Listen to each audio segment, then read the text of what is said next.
За энэ бол одоо манай Монгол шиг хүүхдийн парк руу газар. За төстэй. Энд одоо парк ажиллаж байгаа. Манай бараг ийм л парктай болсон сураг байлаа. Тэдний мод бол үнэхээр тасархай. Ойл байгаа юм шиг.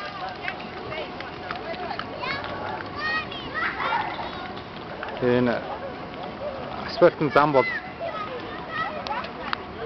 үнэхээр сайн хийгдсэн учраас хүүхдүүд ингэж тоглож байна. Тэр